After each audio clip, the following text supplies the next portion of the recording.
doing it now. Okay. He's tending bar, and this fella comes in with a big police dog. I think it's all. And they walk up to the bar, and he says, I want a whiskey sour. And the guy says, wait a minute. I can't serve you here. The gay bar's down the street. I don't serve gays here. He said, I want a whiskey sour.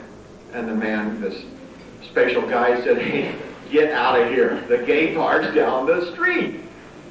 I'm not going to serve you. And the guy says, if you don't serve me, I'm going to stick my police dog on you. He says, all right.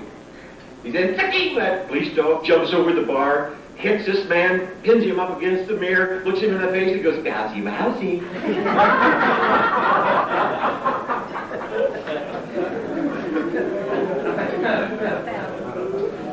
Okay, now I better tell 5 more, and we will really tear the house down again. Of course, by now you probably know who I'm talking about. It's the man of the hour, the man of the year, the man of the decade, Mr. Richard Bennett. Dick, will you come up and join us?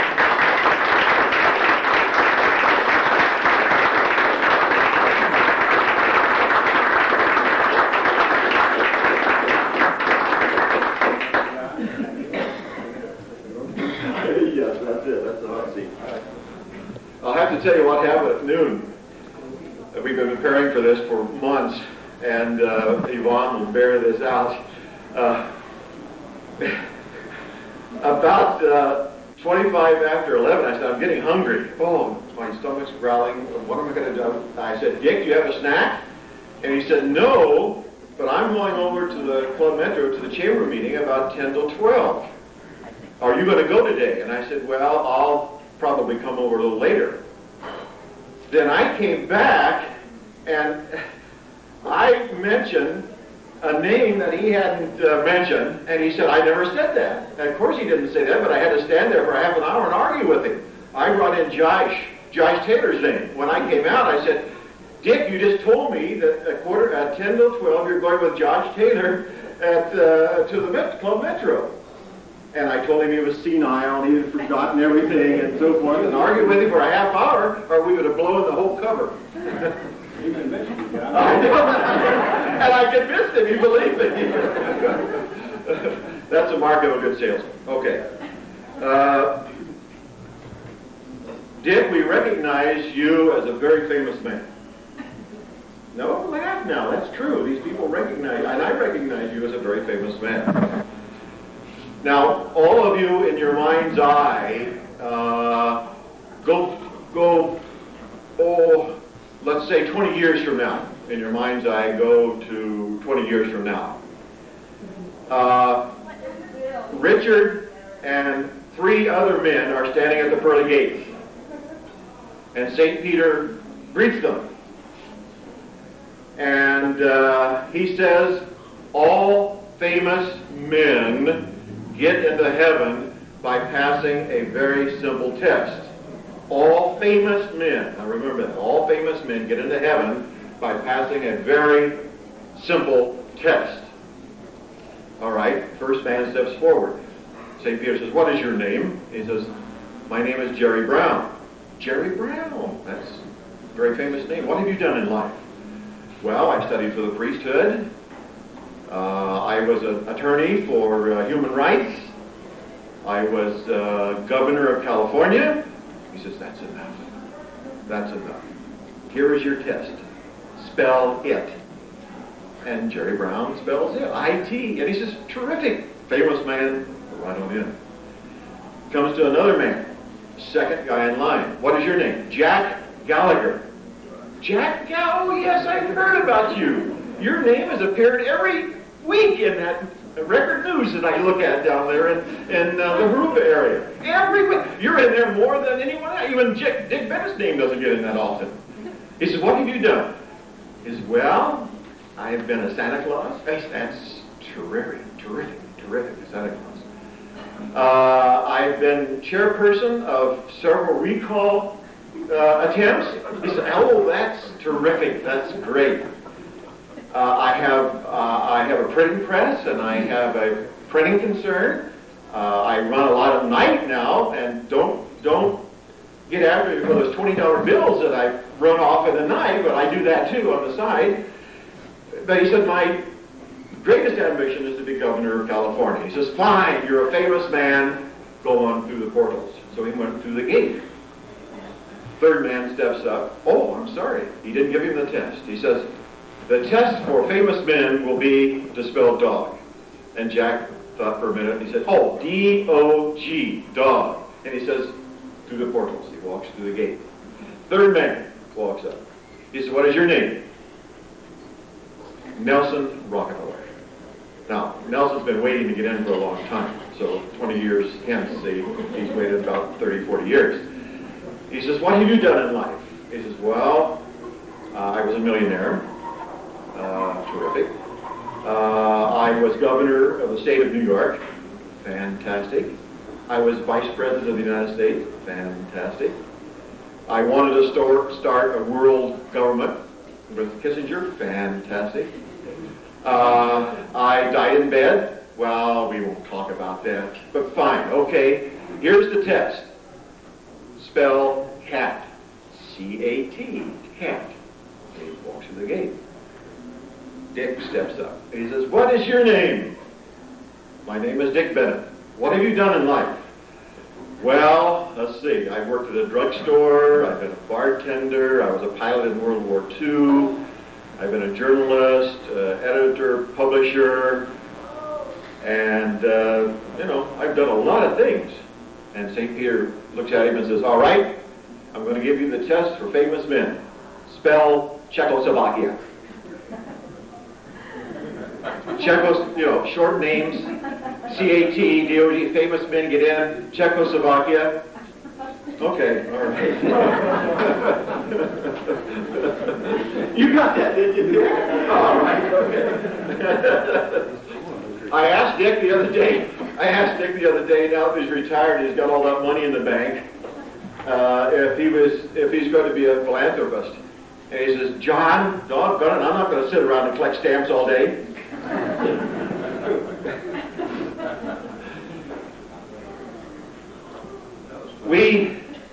Thank you. We have a saying around our office that Dick is frugal. Now, that's another name for penny pincher. And, beg pardon? Just damn tight. Tight, damn tight, right. Have you ever tried to proofread by candlelight? That's a heck of a job, trying to proofread by candlelight. Do you have any change in your pocket? Let me see. Now, let's see if you got any. Let me look through your change. Personally? No, I don't want to do that. I'm not going to have a hiccup. Okay. Do you realize that? Yeah, boy. Talk about a penny pincher. This used to be a buffalo nickel. Look at that. The Indian is now bald. Let's see. And the buffalo's standing there with a big pile behind him. That's how he spends this nickel. A buffalo nickel.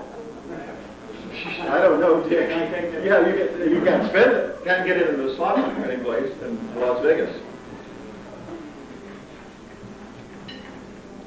We have some guests now who want to contribute to our program. Many people who have known Dick for many, many years and the good work he's done. Now, I'm not getting serious because they'll come back and do the same thing I was doing because this is the roast. That seat getting hot? Okay. Joan Brower is our legal person at the office. She does all the legal work, types all the legals, makes sure that they're in the right place, takes them out, receives them, and so forth. She's in New Hampshire, New Jersey, back east on vacation. We told her that this was going to transpire, and she was kind enough to do a tape for me. So she's roasting Richard while she's sitting on the East Coast eating lobster. So if you'll listen to this, this is something that Joan wants to share with us. Now, pay attention.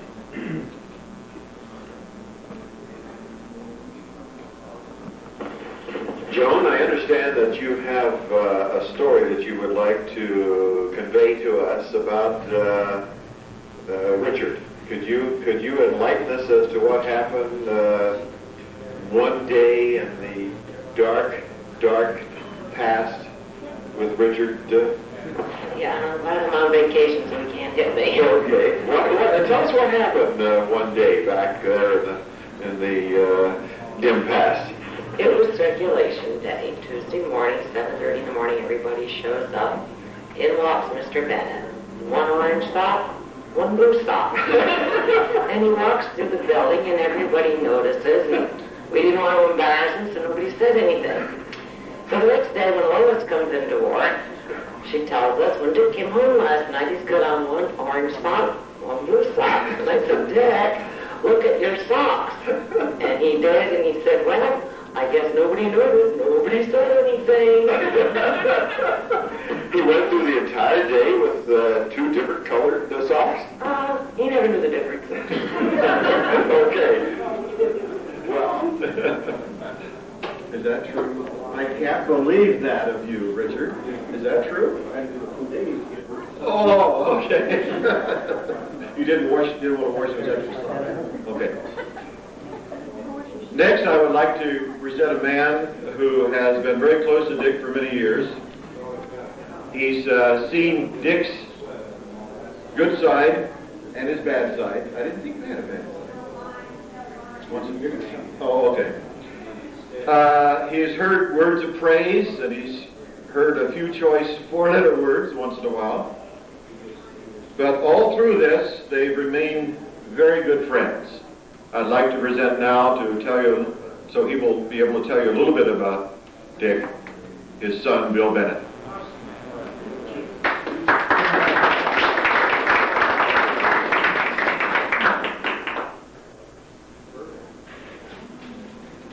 Thank you. They give me a tough job today. That is one to tell stories about my father, who I've known for almost 27 years now. And I find it very difficult to tell stories about him in mixed company and to his face, so I'm going to have to try and keep it as clean as possible. The other tough part is, as John pointed out, the man has become a legend, not necessarily at Rubidoux, but certainly in his own mind. Seriously, though, there are quite a few advantages to being the son of a newspaper publisher, and probably our vacations that I remember most vividly in my mind.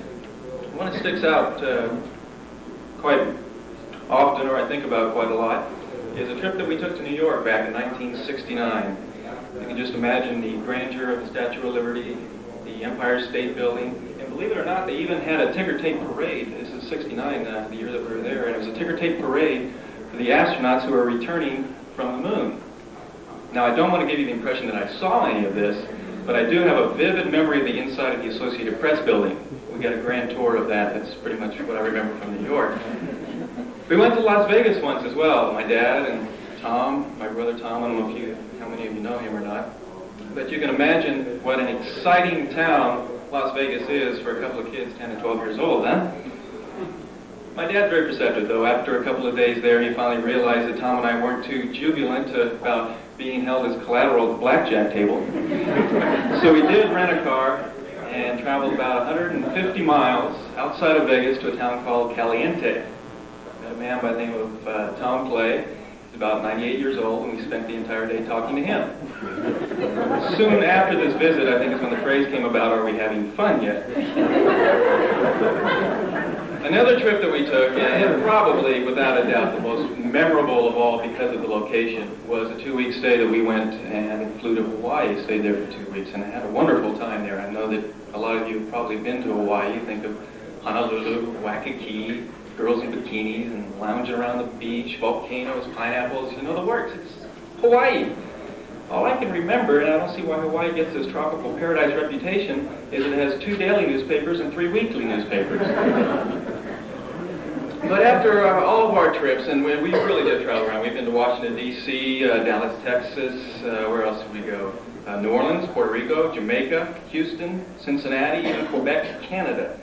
And I find that after all of these trips, all I can remember from any of them is what the inside of newspaper offices look like. That was pretty much the extent of our traveling. But the reason that I point all this out is it pretty much typifies the type of first person that my father is. He has spent almost 30 years now living and breathing the journalistic life. A life that has been glorified by many on the silver screen as well as on television. I'm sure you remember Citizen Kane, Sally Fields in Absence of Malice. Who else? There's many others. Oh, Lou Grant, Mary Tyler Moore, and of course Les Nessman. Just like these cellulose journalistics, my dad too has had his share of the big stories in his day. In fact, you might all remember the time that he covered the story of Frank Kuma doing his first tune-up without a hammer. And then there was the time that Don Schroeder made a politically controversial decision. And the front page story that I remember most from the days of the record, a big front page spread, big headline and everything, and that was the day that Coach Leo Brohart threw a pass. The point I'm trying to make through all of this is that newspapers are in his blood. I'm sure if you were to cut his finger right now, he would leak printer's ink. And the most comprehensive filing system, this man has got the most absolute comprehensive filing system in a shirt pocket that you have ever seen, without a doubt.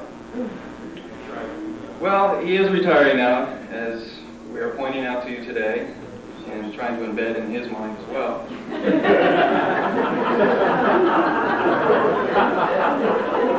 But I'm sure that this retirement is not going to give him time just to lounge around the house and spend it all out on the golf course. I know my dad, and I'm sure I know him pretty well. I think he's retiring just so he'll have more free time to do more work.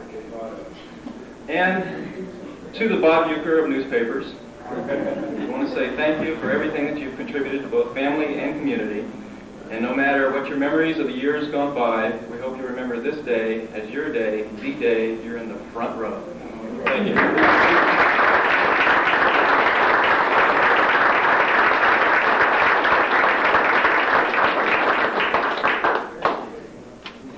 Bill, you hit it right on the head. Guess who's there at 8 o'clock when I get there every morning?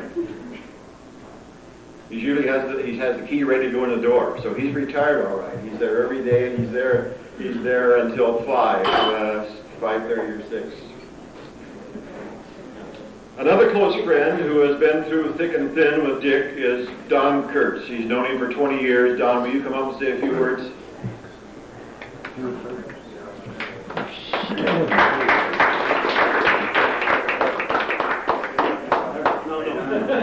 The only thing I could really think of that I always remembered was when I first met Dick and he interviewed me when I had my donut shop over here, and I read the paper and I had to go home and get a dictionary to see what I said. He said what I said, he said what I said, but you know, Dick. Thank you. We would like to introduce now a young man who's been associated with Dick for many, many years. He was with the Record News for 10 years, and he was the former editor of the Record News, Dave Barnes. Dave?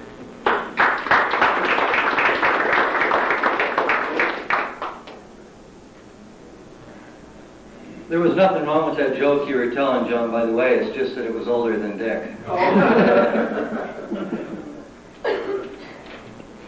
Yeah, I did work there for 10 years, and I never saw him at 8 o'clock either.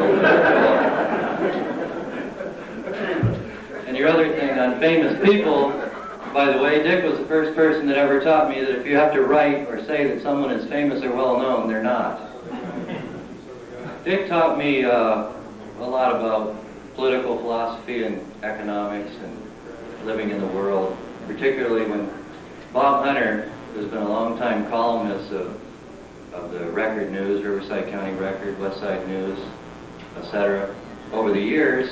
And after hearing Dick and Bob Hunter's political philosophy, I thought that the right wing meant liberals. and that the left wing were commies.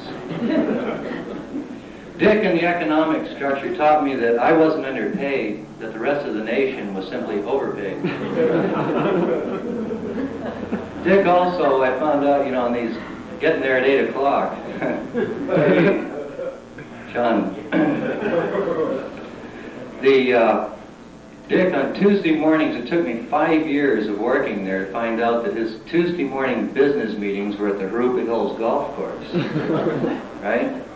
After the 5 years, he invited me to come out and play with him. He said, "Hey, Miles, boy, you've been here 5 years. Why don't you golf with me on Tuesday mornings?" I said, "All right." He said, "It just costs you half. You pay for half of everything." I said, "Okay, that's a good deal." 5 years later, I found out he was golfing for nothing.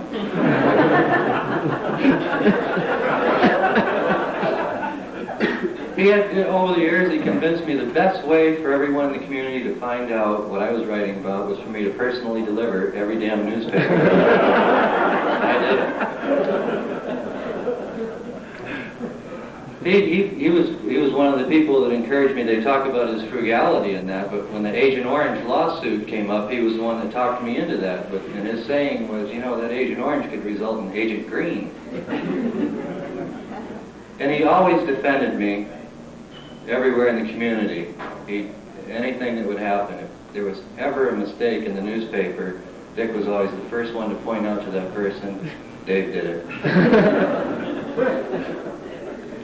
He also encouraged me about Monday holidays. He always encouraged me to write editorials about Monday holidays, that it was just another way for the unions and government workers to get another paid day off. He always had me write those on that Monday holiday. That's about all I have to say at this time, except that I had a great time working with him and for him, and I'll always appreciate those years. It was a great time. And thank you very much.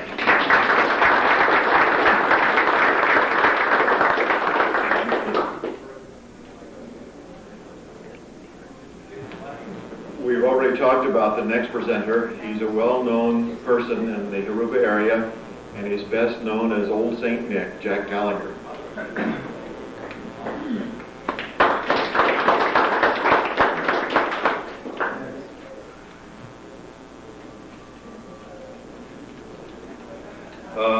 John called me a couple of days ago and asked me if I'd say a few things about Dick. My first question was, "Do you want him recalled?" And John says no. So that left me kind of in a lurch what to do. I let time slip by, as I usually do. I wound up this morning, gee, that luncheon this afternoon at noon, and I got to come up with something. So at 9 o'clock this morning, I sat down at my desk. I told my staff I'm not here to anybody or anything, and I want to be able to hear a pin drop because I got to do some thinking. This is the result of about 2 hours of work this morning, and when I finished it, my secretary came up to me and she says, "Can I talk now?" So this is for you, Dick. A tribute to a Bennett called Dick. This is a collection of all the muck and mire because a guy named Bennett decided to retire. We must return to tell all about this cat to the Valentine's Day when he got his first pat. In Nutley, New Jersey, in the year of 28, to Madeline and Frank, after a 9-month wait, was born this little bouncing baby boy, which brought to this family unmeasurable joy. To complete this family took 10 years more for his sister Bambi to arrive at the door. His mother and father taught and lived the golden rule, and he graduated from the local high school.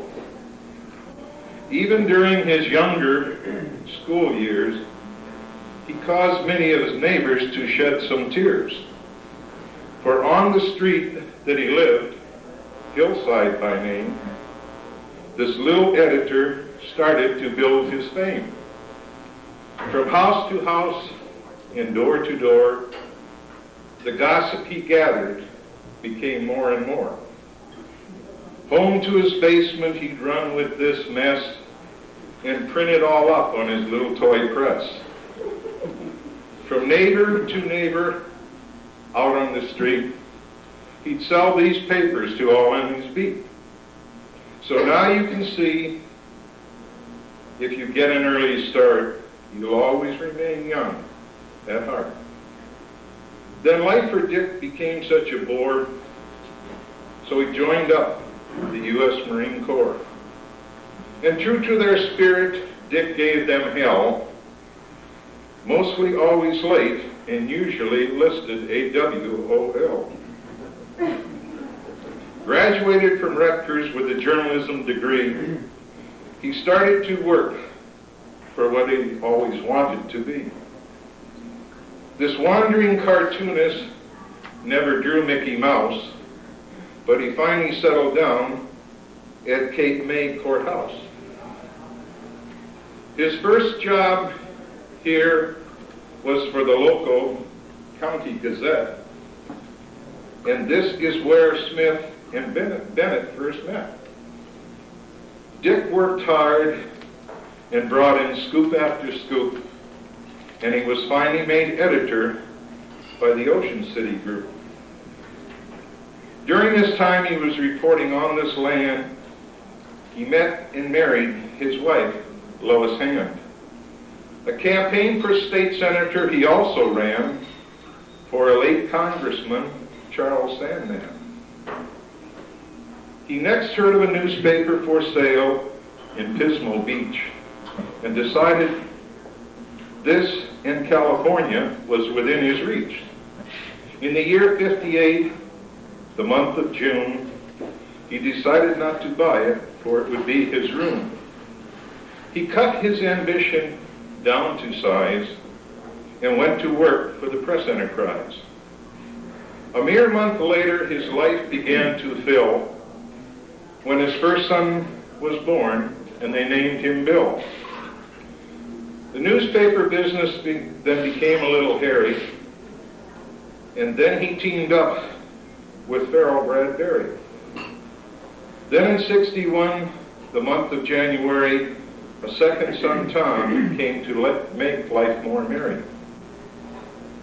In September of this year, he started to climb the hill because he bought the record that they were going to kill. For at this time, Bennett he met and agreed on the price to pay off the debt. He took this little paper and improved it more and more, and in April of 67, son Rick arrived at the door. A few years later, he built the present record plant where only the walls recall how he can holler and rant. He needed someone else to listen to him rant and rave, so in 74, he hired a boy student reporter by the name of Dave. Dick has never been much of a sailor, for his two closest friends are now Herman and Taylor. These three together are painters of scenes with golf clubs and balls out on those God-blessed greens. But don't worry, Dick, about the awful high score. You've always got your video store. Now my time is up and I must end this ditty, so I'll try to wind it up with something witty. To you, Dick, we say, when you're old and start to rust, forget all of us and in God put your trust.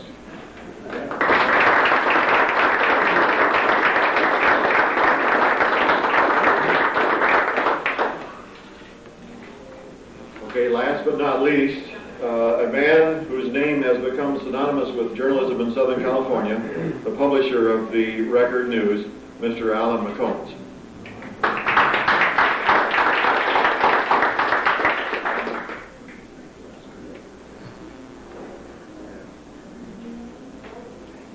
I have to watch out what I say about Dick. He's still my landlord. He apparently has a standard answer for some of the things people call him. He was grousing around the shop the other day, and I called him a fatalist. He said, I don't have anything to do with stamp collecting. You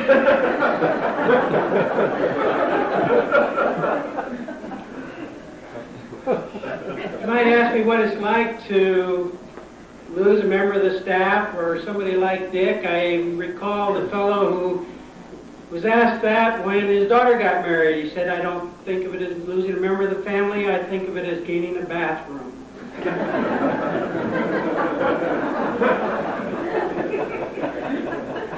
Actually, Dick is a member of a dying breed. He agreed with me here a couple of months ago. He thought he was going all the way. But he's bounced back and ready to retire in good style.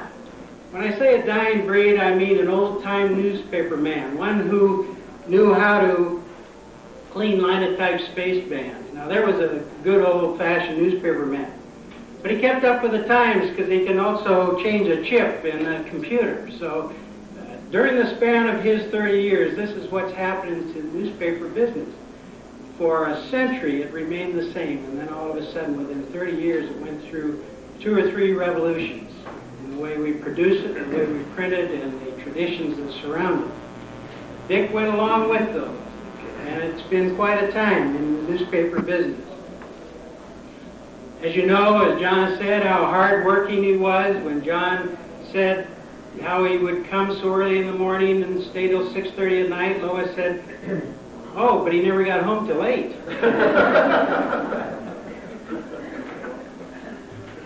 But a lot of changes have taken place in not only our business, but our community, Dick. 20 years ago, whoever heard of an environmental impact report? Of course, the people who live around Stringfellow wish they'd had heard of 20 years ago, I'll admit that.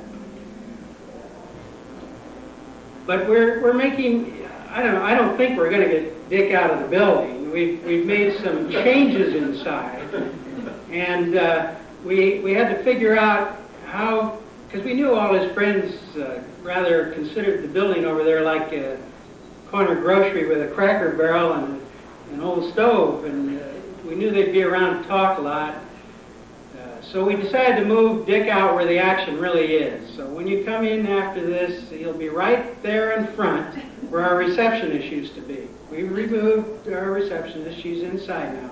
So Dick's got the place of honor. You can come in. You can talk to him all you want. You won't bother us a bit. Dick, it's an association that I've enjoyed and will continue to enjoy, I'm sure, particularly the first of the month when you come by to collect your rent. I envy you the opportunity not only to play golf twice a week, but now 3 or 4 times a week. And I know that you will keep your interest in this community and you'll be out there where everyone will be seeing you. So come back and share our bathroom with us.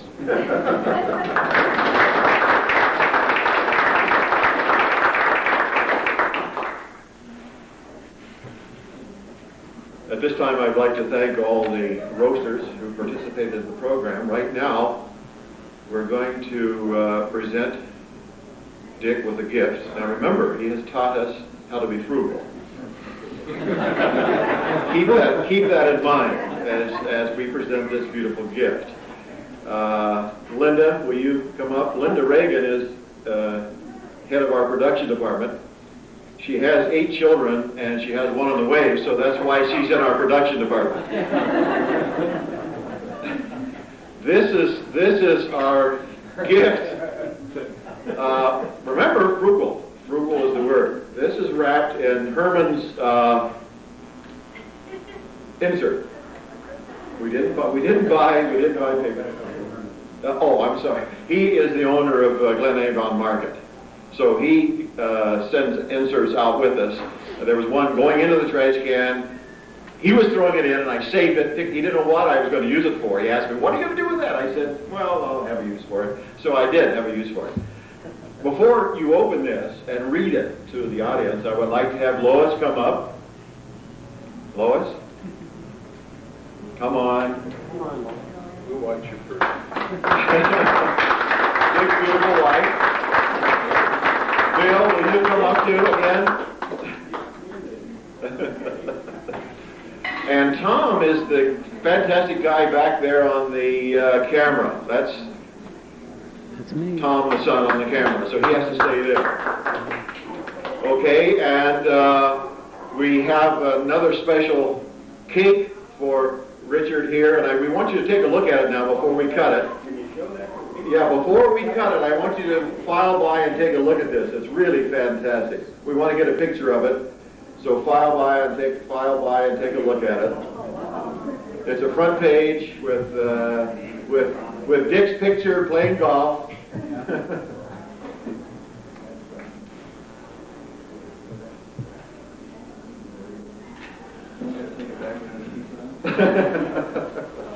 Yeah, we only had one tea in Bennett, so we had to rush back at 5 minutes' notice, back to the bakery, and have another tea put on. That's why we were late getting the cake back here. Okay, Richard, come up here and open this. I'm sure you have some words of wisdom to say to us, and I want you to, I want you to read it. Now remember, frugal is the word.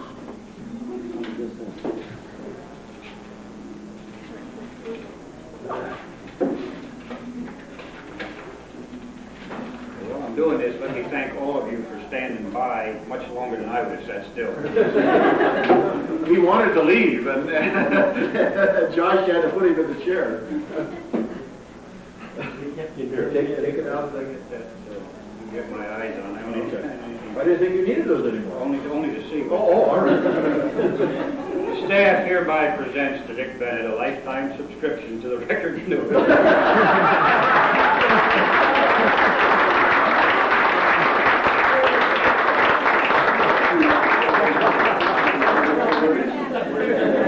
I'm very grateful. Everybody has already said too much.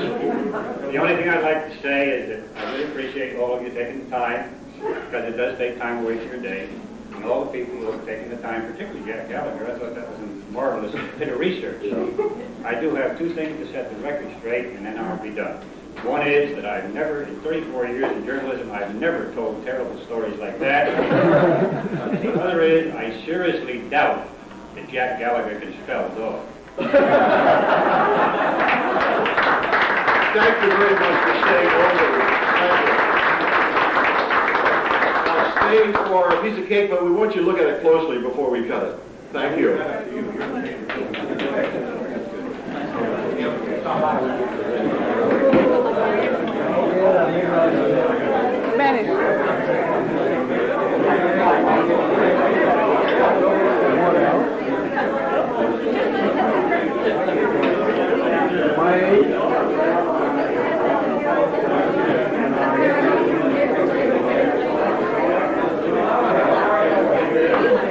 Wave, Dave. Wave.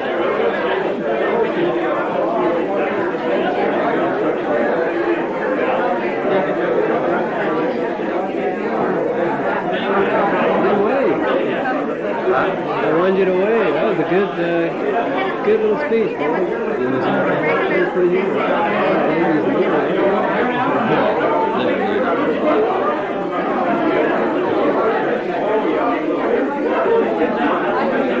can't believe you left out the